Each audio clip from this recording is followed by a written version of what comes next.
एक बार माता लक्ष्मी भगवान विष्णु से पूछती है, हे स्वामी, तुलसी के पास दीपक जलाने का क्या महत्व है और रोज शाम को तुलसी के पास दीपक क्यों जलाया जाता है? इससे मनुष्य को कौन सा फल प्राप्त होता है? तुलसी के पास दीपक जलाने की विधि क्या है तथा दीपक जलाते समय कौन से मंत्र का उच्चारण करना चाहिए? कृपया आप मुझे विस्तार से बताइए। तब भगवान विष्णु कहते हैं, हे देवी, आज आपने समस्त मानव जाति के कल्याण के लिए बहुत ही महत्वपूर्ण प्रश्न किया है। आपके इस प्रश्न का उत्तर देने से पूर्व मैं आपको एक प्राचीन कथा सुनाता हूँ, जिससे आपको सभी प्रश्नों के उत्तर मिल जाएंगे। इसलिए आप इस कथा को ध्यान पूर्वक सुनिए। इस कथा को ध्यान से पूरा सुनने मात्र से ही मनुष्य को 100 वर्षों तक तुलसी के पास दीपक जलाने का पुण्य प्राप्त होता है। फिर माता लक्ष्मी कहती हैं, हे स्वामी, मैं इस कथा को सुनने के लिए उत्सुक हूँ। कृपया आप इस कथा को सुनाना प्रारंभ कीजिए। तब भगवान विष्णु माता लक्ष्मी को वो कथा सुनाने लगते हैं।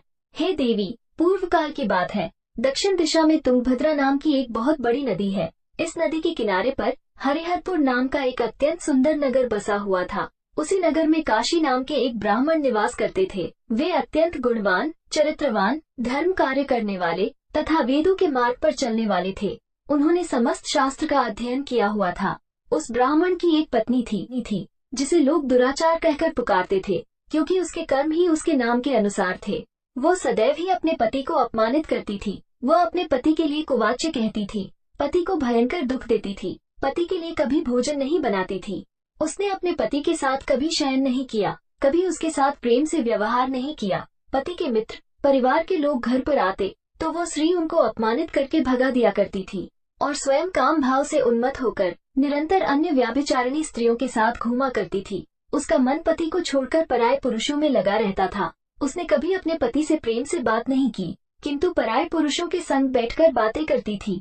पराये पुरुषों को मोहित करने के लिए सज धज कर गाँव में घूमने जाया करती थी। कभी वह वन में किसी वृक्ष के नीचे खड़ी रहकर सुंदर पुरुषों की राह देखने लगती और किसी दुष्ट पुरुष को मोहित करके उसके संग भोग विलास किया करती थी। फिर एक दिन वह दुराचारिणी स्त्री वन में जाकर एक वृक्ष के नीचे खड़ी हो गई। उसका चित्त काम से भरा हुआ था। वह किसी सुंदर कामी पुरुष की राह देख रही थी, किंतु बहुत समय निकलने के बाद भी उस स्थान पर कोई पुरुष नहीं आया। इसलिए वो अत्यंत दुखी हो गई और प्रियतम की खोज में इधर उधर देखने लगी। उस दिन उसका सारा परिश्रम व्यर्थ हो गया। वहाँ पर खड़ी होकर वो नाना प्रकार की बातें कहकर विलाप करने लगी। हाय हाय, आज तो इस मार्ग से कोई भी सुंदर पुरुष नहीं आया। अब मैं कैसे अपने काम वासना को शांत करूं? आज की रात कैसे बीतेगी? वो जोर जोर से विलाप करने लगी।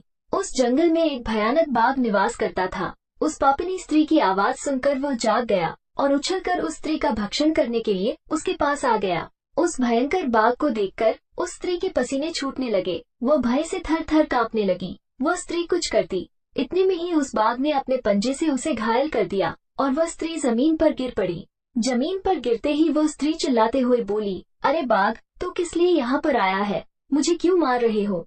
मैं यहाँ पर अपने प्रियतम को खोज रही हूँ।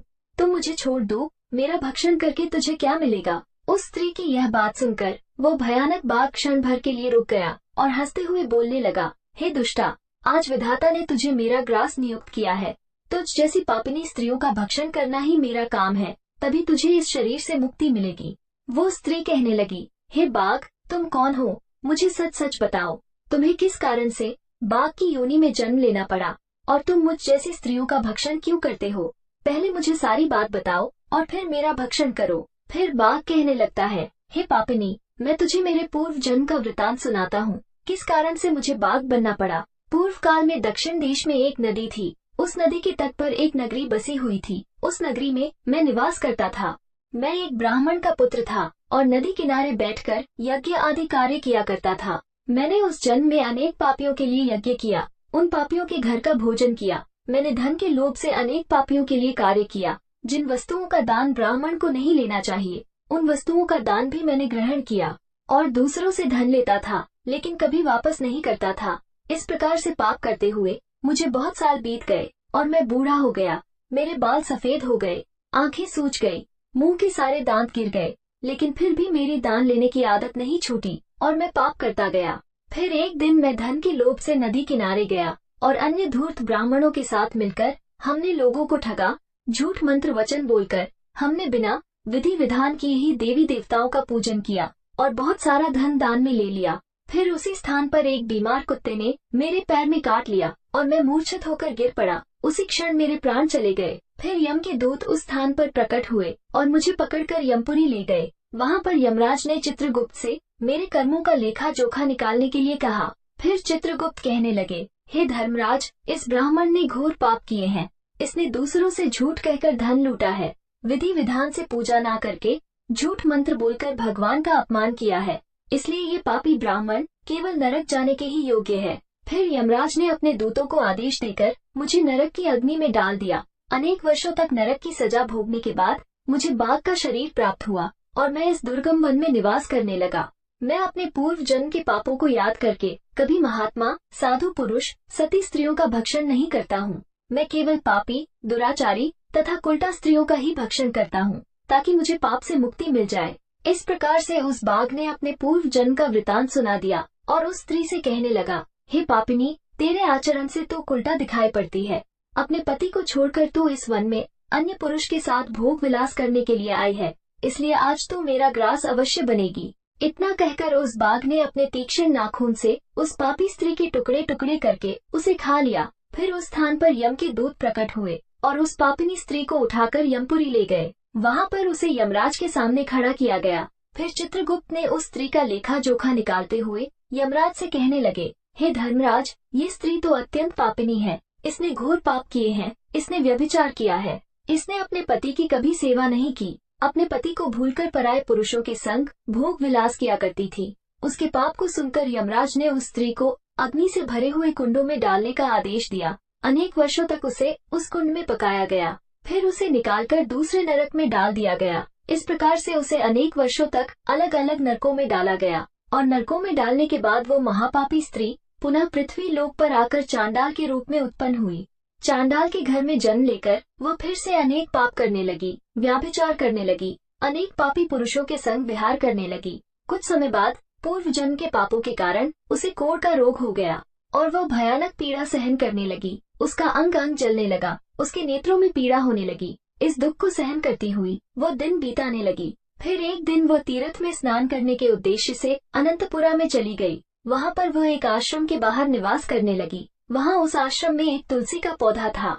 अन्य स्त्रियों को वहाँ पर तुलसी के पास दीपक जलाते हुए देखकर उस पापी स्त्री ने भी वही किया। उसने तुलसी के पौधे के पास एक दीपक जला दिया। फिर उसी रात हृदयघात से उसकी मृत्यु हो गई और यमराज के दूत उसे ले जाने के लिए वहाँ पर प्रकट हुए। जैसे ही यम के दूत उस पापी स्त्री को पाश में बांधकर ले जाने लगे, तभी भगवान विष्णु के दो पार्षद उस स्थान पर प्रकट हुए और उन्होंने उन दोनों को रोक लिया और कहने लगे, हे दूतों, इस स्त्री को तुम छोड़ दो। ये स्त्री नरक जाने के योग्य नहीं है। तुम किसके आदेश से ऐसा अधर्म कर रहे हो? फिर यम के दूत कहने लगे, हे पार्षदों, हम यमराज के आदेश से इस पापी स्त्री को उठाकर ले जा रहे हैं, किंतु आप हमें किस कारण से रोक रहे हैं?